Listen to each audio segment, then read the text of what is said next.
Hello. Why are millennials in debt? I've been asking myself that same question for a while. I'm Joan E and I study human behavior. I want to know why we do the things we do. What makes us tick? So I've got a brainstorm of tabs. I'm going to try to run through them as quick as I can, but point out a few things. All right, just to get your brain thinking, just to get you thinking. Why are loans so high? Why are millennials in so much debt? Well, I have a 3-letter word for you. It's called war. What is it good for? Absolutely nothing except college debt. That's right, the harsh truth. U.S. colleges are businesses, and student loans pay the bills. This is a fact, Jack. Oh, there was a time, though, where that wasn't the case. And you remember Grease? You remember this little fabulous movie? Let's see here, just for a second. Breaks loose on the motion picture screen.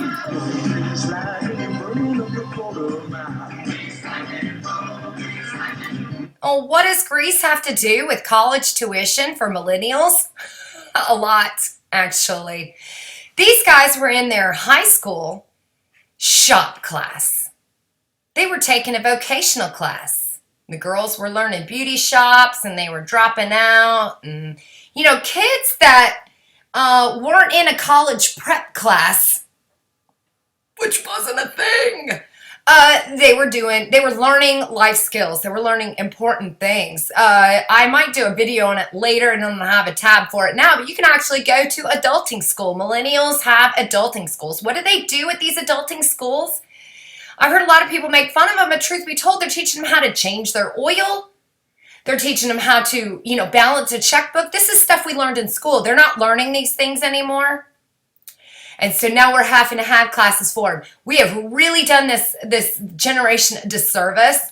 And I'm going to show you some things that I hope will make you a little ashamed that we make fun of them as much as we do. And I'm guilty as charged. They're fun. And they make fun of me. I'm a Gen Xer. Whatever. They make fun. We all make fun of each other. But the truth is that we need to learn from each other. We need to remember that our past is, in fact, our present. And everything that we've done, all of the past dots equal today. 1 + 1 = 2. So here we go. There was a time where vocational classes were taught in schools. They were even taught in elementary schools. When kids back in, I think, Little House on the Prairie, they learned their skills at home. If something broke, they watched Dad fix it. If we needed dinner, they went down to the creek. If Mom was making a new dress, they were learning. This was what home taught you, these things. And as human beings, expanded into more central locations, into the cities, and we started, the lights of the big city. It had everything for us. We were attracted like a moth to flame. That caused us then to forget. It made us forget what we would have learned if we had stayed home. So here you can see back in the early teens, teens and 1920s, you can see women here in school. This is the 40s. This is prisons. But nonetheless, you see these vocational classes pics of schools and elementary schools. We were watching these kids learn how to sew. They were learning how to, here's ones with sewing machines. They were learning how to build things, how to cook, how to create, use tools, wood shop, build things, sew things. These were things that were no longer taught necessarily at home because what was going on in the 20s? War. Moms and dads weren't home for kids anymore. So kids are being sent to school to learn the activities that they would have otherwise learned because the dads are at war. And the moms are at off doing and filling the gap for the dads, for the men, and so that's what was going on. It's just plain and simple. So we sent our kids and we taught them. Schools were very valuable back then, but why? All right, let's look at this. Young workers in the United States are more likely than ever to become college graduates. That's right, 40% of millennials have a 4-year bachelor's degree or more. 32% of Gen Xers, 26% of baby boomers, And my parents' generation, silent generation, only 16%. Now, why is that? That's important to know. Well, I want to state this. Millennials, by far, and now I'm a Gen Xer, and so I'm up here a little ways. The millennials, I've seen them come and go. I've seen their birth, and I see them still flocking around the world right now. And they are, in fact, the first generation that that I can think of, unless you can find some history on it, where it was expected, quote unquote, expected for them to go to college. It was no longer college prep and vocational. Schools now are getting rid of those vocational. That everybody's a college prep. That was slowly going out when I was in school. So I know that that's the case now. Less and less schools are offering things like auto shop and beauty party. You know how many friends I had in school who were doing hair? Yeah, that's how we all, that's what we were doing. So let's keep looking here. Obama in the White House, I just thought this was interesting. 15 economic facts about millennials. I'm not going to read them, but it's important to know that Obama was investigating y'all. That's right. You can read this. It's interesting. Pause it. I'll leave it right here. You can see what Obama was interested in learning about you. And it's not just Obama. He don't give a crap. I'm just saying that during that era, we were very curious because millennials were coming into themselves and we want to know. What was going on? 1970s. This should help you get smell what I'm laying down here. Okay, pick up what I'm laying down. High schools did not go untouched by Vietnam War. All right, I have family in the Vietnam War. My dad, my uncle, right? But they weren't drafted. They were already in. Let's see. Meanwhile, many 1969. Many middle and upper class men would go to college as an escape from going to war. That's right. Suddenly, middle and upper class men were choosing to go to college as opposed to war. If you went to college, you didn't have to go to war. You bypassed the draft. So now you see, let's go back over here. What was this? Where was this? Right here. Now you see why a upchuck of boomers and silence suddenly we're going into college. And here's why. Well, because they didn't want to go to war. So I found an article. Here's a guy. He admits it. Proper or not, I knew I didn't want our involvement to become my involvement. Members of my extended family who were military age looked without shame for ways to avoid what was obscenely called service. That is the draft. Flunking one's physical, finding refuge in the National Guard was an occasion for copulous rites of relief. Patriotism was a virtue, sure, but let's not take it too far. It was the attitude. The members of the older generation around me thought the war was a good thing. The communists had to be stopped. As long as no one knew, they had to go over there. As long as no one you knew had to go over there, especially their kids. These are the middle class families dying in the jungle. If it had to be done, that was for other people's kids. The poor people's kids. The black people's kids. The other people's kids. Right? Let's not fake it. Okay? I call a spade a spade. Anyway, this is interesting. So I'm not saying they did anything wrong. I don't really have any opinions one way or the other. All I'm saying is that a lot of people in the middle class and upper didn't want to go to war, so they went to college instead. Now you see where it began. So that started it. Keep going. What else was going on? The Career and Technical Education, the CTE, was signed on February 23rd of 1917. What was going on in 1917? Why would we need to have an educational, Career and Technical Education Act? Well, because we wanted to get our young people to learn trades. Why did they need to learn trades? Well, because they were dying. Look at this. Here, what was going on in 1917? That's right, a war. Okay? World War I. That's what was going on in 1917. It says right there. So by the time we get here, World War II, oh yeah. We got to find some other things. We need to educate some people. We need to have some trade schools. The education, secondary vocational education provided funding to the states for agriculture, homemaking, and trade and industrial education. Because we needed people to fill in the gaps while we were fighting in war. Timeline. All you have to do is look. In fact, if you go back here, interesting, and you look at these dates of when things were amended and when things were here, equal opportunities for women and girls were promoted. Why was this? 1976. What was going on then? Timeline. 1976. Oh, look here. We were just getting out of the Vietnam War.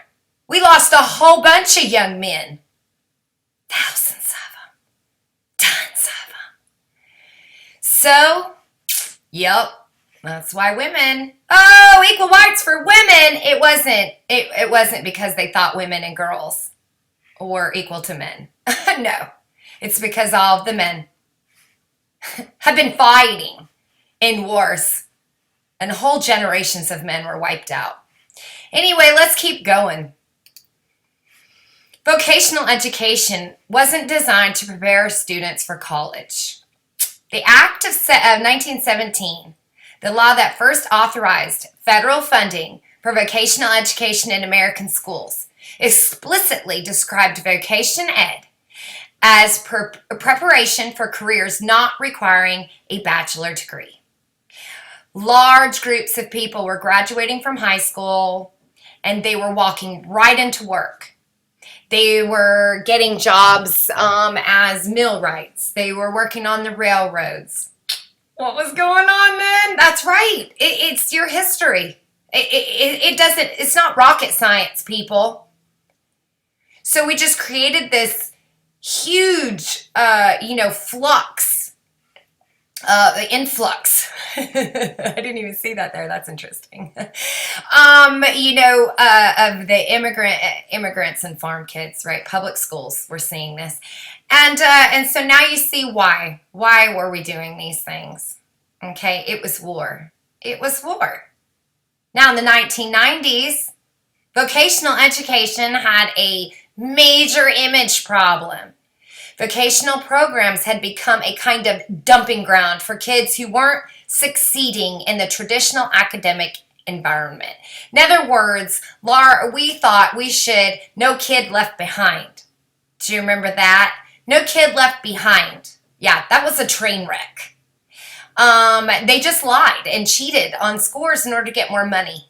They got rid of the vocational education. They got rid of the classes for the kids who weren't probably going to graduate otherwise, definitely not going to go to college. So now they no longer had a place to go where they could learn a trade and actually have a real chance at just living middle class, right? They just want to pay their bills. Nobody wants to be rich. Not everybody, all right? So you can read that. You can see that timeline. Now we're going to bop over here because this is interesting. Just as we're connecting some dots, just so you can see what the government really thinks about you. What they think about you. They're using you. They've always been using you.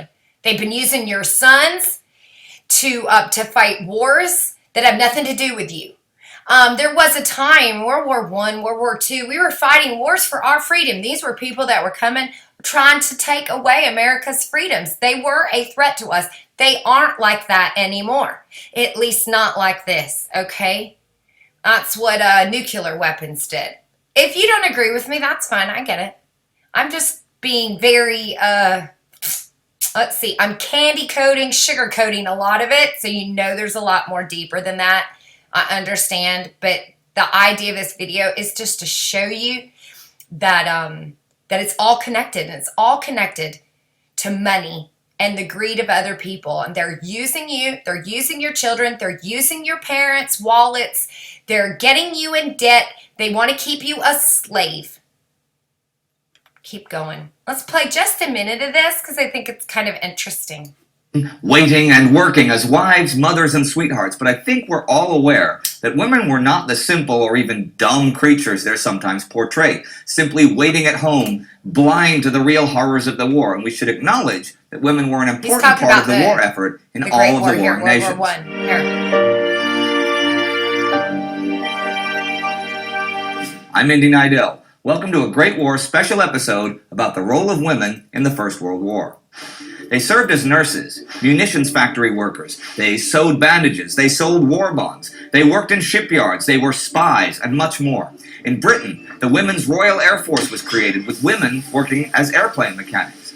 As you may imagine, the traditional family structure was very often completely changed by the war, as many women were forced into the workplace by the deaths of their husbands. Other women were drafted into industry. If we look at Britain for a minute, we see that during the war, 200,000 women took up posts in government departments, 500,000 in private clerical positions, and another 250,000 in agriculture. This pales in comparison to the 700,000 women who worked in the munitions industry, which, let's be clear, was dangerous work. There were 5 million women working in Britain by January 1918. Actually, in Britain during the war, roughly 2 million women replaced men at their jobs. And just a quick look around Europe, you see that in Russia, the percentage of women in the workforce jumped from 25% to 43%. 1 million women joined the workforce in Austria. And in France, where women were already a relatively large proportion of the workforce, female employment jumped 20%. Germany, though, saw fewer women join the workplace than other belligerents, largely due to pressure from trade unions. This meant that all female labor in Germany had to come from volunteers, and it has been suggested that one contributing factor to Germany's loss in the war was their failure to maximize their potential workforce by ignoring women. Interesting, right? He just talked about what I was just telling you, what I was showing you the tabs. Great site. I suggest you read. I guess you can read, watch some of these videos, learn about your history. What a beautiful history is, so absolutely beautiful, even in its horrors. So let's keep going here. He's got some other interesting things, but I've got a lot of tabs. So here, stock market. Let's not forget what happened. 1929, we had that stock market crash. Well, let's see. Let's look at our timeline. 1929. We just ended World War I. We were going into World War II. Yep, 1929. That's right. Stock market crash right here. And that leaps us into war. But the stock market crash, I think it's interesting to note, the Great Depression, my grandma was a product of this, and to her dying day, she had more things in her pantry. She had like a closet pantry. It was beautiful. Just cans. She had frozen bags of bread and everything. She had it in her. It was instilled in her at such a young age that this could potentially happen again, that she was going to make sure it wasn't going to happen to her family. And that's just interesting. Talk to grandparents. Let's see. Let's keep going, though.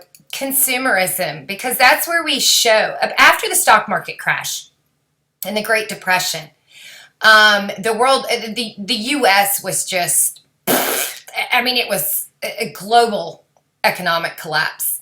And so by 1933, nearly half of Americans' banks had failed, and unemployment was approaching 15 million people. So everybody was working, and then this happened, and not everybody's working anymore, and so there's nothing going on. But we don't want that.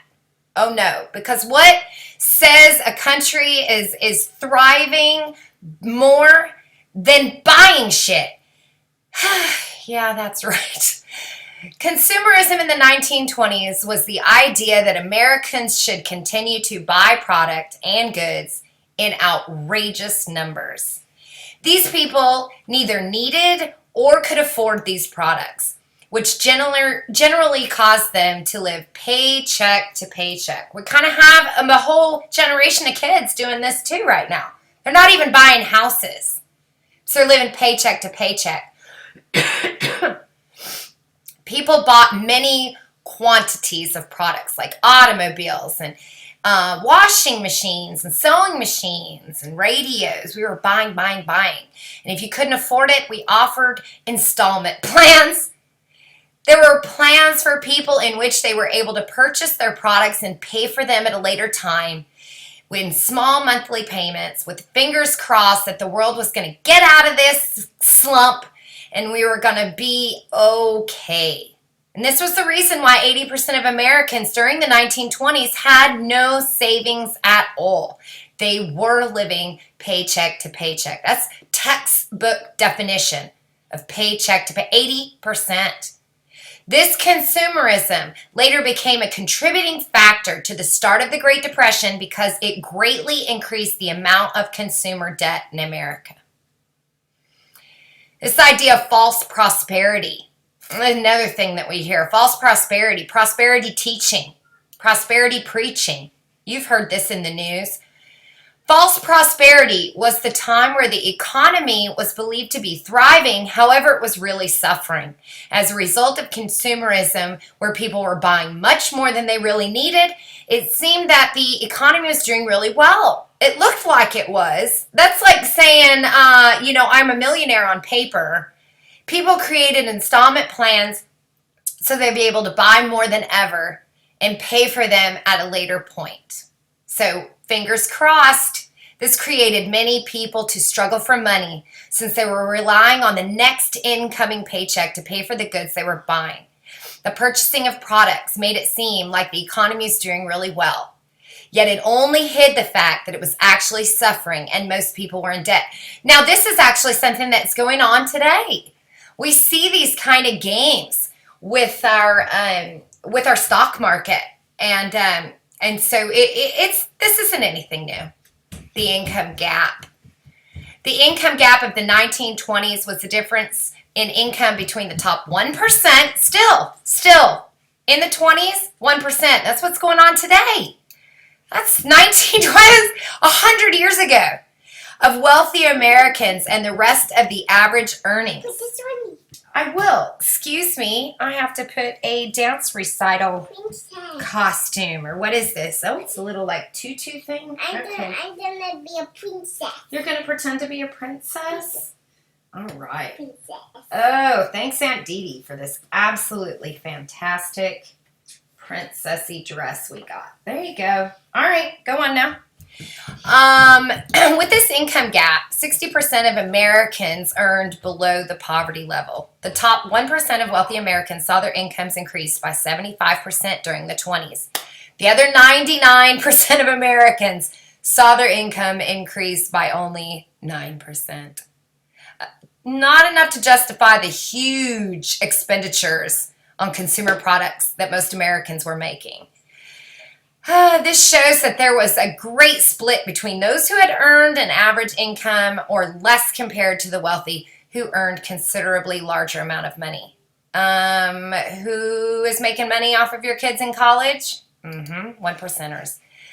Let's keep going. Consumer economy. This is on U.S. history. I told you I love it. Love it. The 1920s was a decade of increasing conveniences for the middle class. New products made household chores easier and led to more leisure time. Products previously too expensive became affordable because we started offering credit. The banks go, you know what? I'll give you money to buy that car, and then when you can't pay it, I'm going to take the car back, leave you with nothing, and then I'm going to resell the car to somebody else, and we're going to do this game all over again. Advertising capitalized on people's hopes and fears to sell more and more goods. By the end of the 1920s, housework was revolutionized. The typical work week for a housewife before the 20s involved many tedious chores. All the furniture was moved off the carpets. They were rolled out. rolled up and dragged outside to beat out the week's dirt and dust. Vacuum cleaners. The ice in the ice box was replaced with the water pan that lay beneath was repeatedly changed, and the clothes were scrubbed in a washing tub. This is what we did. We said, hey, let's make life easier, and we'll let you buy these things on credit. Buying on credit. Buy now, pay later. So you can have that new dishwasher, but you don't have to pay for it now. Ooh, many middle-class Americans of the roaring 20s, that became their credo. For the single-income family, all these new conveniences were impossible to afford at once, but retailers wanted the consumer to have it all. Department stores opened up generous lines of credit for those who cannot pay up front, but can demonstrate the ability to pay in the future. In other words, we're going to own you forever. You make enough money, but you're going to have to give it to us. And we're going to take a little percentage of that and line our pockets with it. Yep. Let's go back to war, because as we see here, clearly our war of time, our time of wars, right? So this made me think, I just read a whole bunch of stuff that made me think about what is going on today. We want our college kids, we want kids to be trained. I'm going to be completely blunt here. There are kids with college degrees, not the rich. They don't, probably, because, they're just going for their parents to have something to be proud of. But a lot of kids are going to college that probably wouldn't have. Had they had the opportunity to go and done vocational classes, a lot of these people would have done other things. Maybe they wouldn't. But the military, they have some high demand careers that value military skills. Of course they do, because war is big business. So if you do want to go to college, here's some things you should consider. Government, contracting jobs, construction supervisors, heavy equipment operators, personal trainers, fitness instructors, cybersecurity, customer service representative, logistics operation manager, aircraft technicians. This is what the military wants. So some of these might sound: fitness instructor, personal trainer. I don't think they want you to show up in yoga pants with your smoothie and your Starbucks. Nope. There's another reason why they want you to have this. Oh, and then Newsweek tells us, new war reports forecast a historic high in military threats for U.S. in 2020. You think we might have another draft? As reports predicted, the likelihood of severity of conflicts emerging or worsening in the next year in hot spots across the globe, warning that crises are more likely to trigger a U.S. military response in 2020 than at any point in the past decade. 1920. I'm going to leave it here. Oops! Let me pause it first. Just so you can see. The reason your college is costing you so much, we'll recap, is because of war. They wanted people back in the 20s to have trade skills in the 30s and the 40s, in the 50s. After the stock market crash, they were wanting people to have skills to be making these new dishwashers and these new vacuum cleaners. We needed factory workers. We needed people to create the goods that the department stores wanted to sell you. Okay? Now we're not doing that anymore. That's right, because we sent it all overseas. No longer made in America. That happened in the 80s. Do you see the timeline? Yeah, it's that serious. I see this as a scary thing looking forward to the future. We needed people to make our things so we could buy more things and make our country and everyone look like, everything is hunky-dory. They got a wreath on the outside of the door. But when you walk inside, everything's broken. People are bleeding and running around screaming with no clothes on. Anyway, I'm going to leave it with this, And I have one more little thing here that's just kind of fun to watch. So if you don't want to watch it, you can just move on. Or if you're interested, it's cool. Let's see what the future will look like. What the 20s, in the 1920s, what they thought the future was going to look like. Here you go.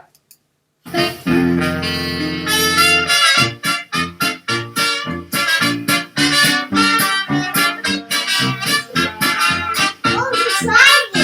They are driving. Yes, you want to drive.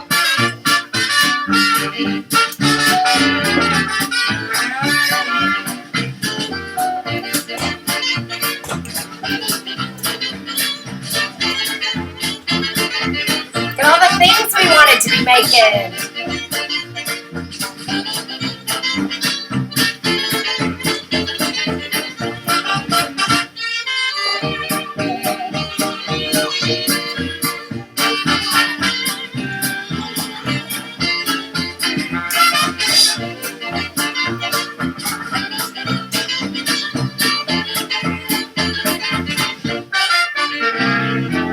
Raise your right arm high.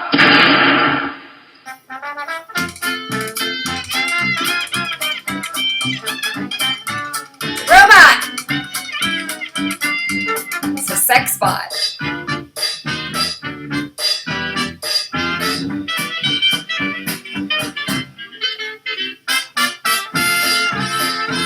That's what they thought would look like right now. Isn't that interesting?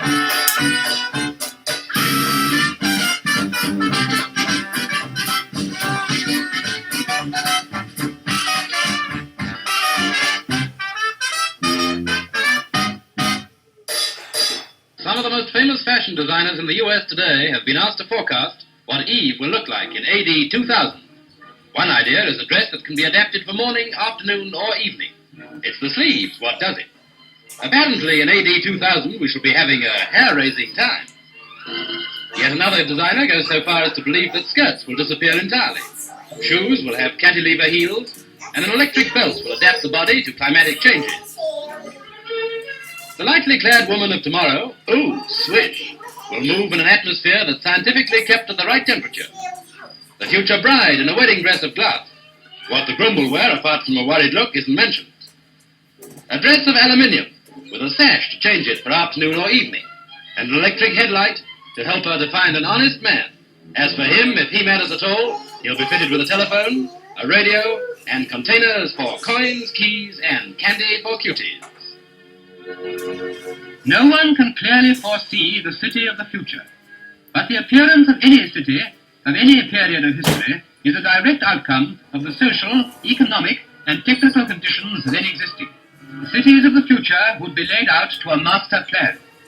Streets and buildings no longer haphazard, but harmoniously related. Structural ingenuity would, of course, go on producing unusual forms, perhaps suspension bridge apartment houses. These would surely provide wide vistas for the bridge dwellers, and perhaps gratify the very human desire for novelty and romance. There must be broad avenues, providing trees and ease of movement, with light and pure air for all buildings. Perhaps the master stroke of planning would be to segregate on one hand future highly efficient automatic industrial centers, producing all our needed goods and distributing them in abundance. New centers of leisure would arise, around which we would live, fully participating in the sports, the arts, and the sciences, in fact in all the activities which make life worth living. Here's a peep through a future window of the world. This monster plane will carry 600 passengers, and the huge wing and double fuselage houses luxurious lounges and reading rooms. It will speed from London to New York in a day. Future aerodromes will be centers for highways, sky and rail carriers. Landing on top of the huge aerodrome, planes will taxi to a ramp, descend to a lower level, and discharge their passengers.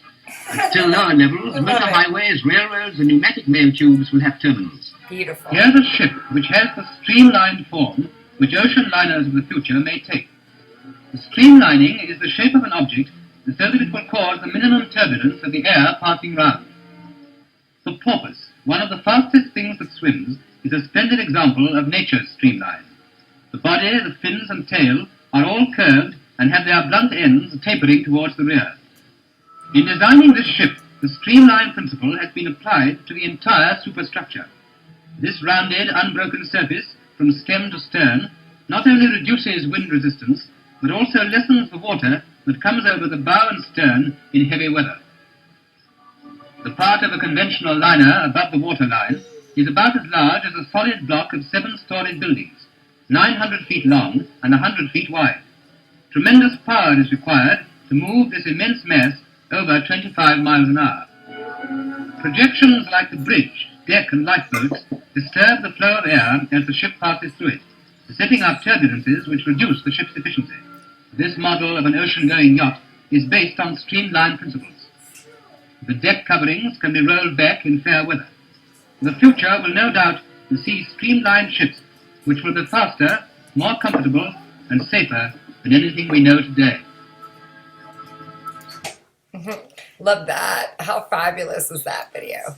I got one more quick little video. It's not quick. It's 7 minutes. Again, you don't have to watch it. But if you're interested and you're enjoying seeing our past and where we've come and seeing that it's so similar to today in its own way, then I encourage you to check it out. Here we go.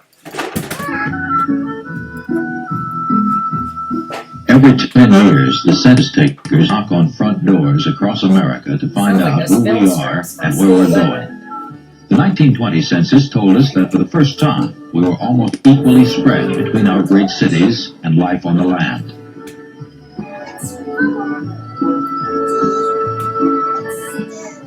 Most of us were living in small towns, and small towns were changing too. The Great War was over, and many doughboys back from France were still adjusting to peace and the new prosperity.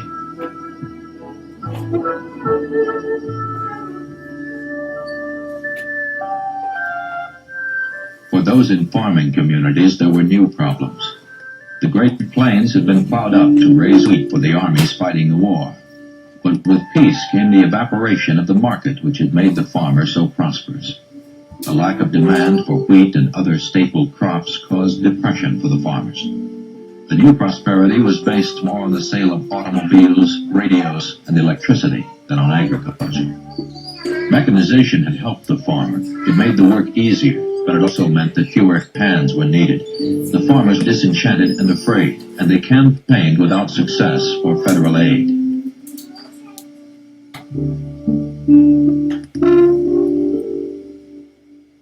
For hundreds of thousands, the solution would mean leaving the life which had become a thankless occupation. Many would be drawn to the city by the glittering promise of prosperity, for the city was the loom that was weaving the new fabric of society. Much of the prosperity of the decade was produced by the automobile. Millions were made and sold.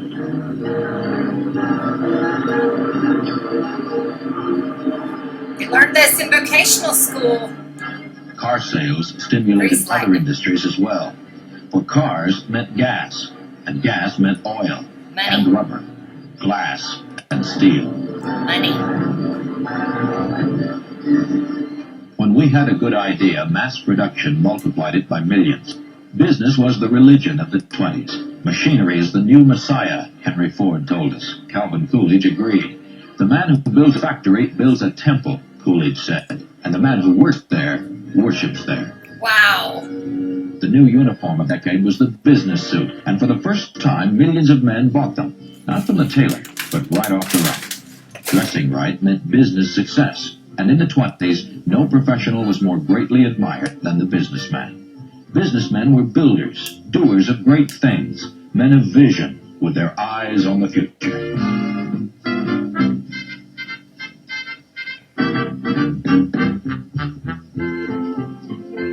There you go. You get it. Hope you enjoyed this. I'll try to bring you more interesting brainstorming ideas. You can look all these things up yourself.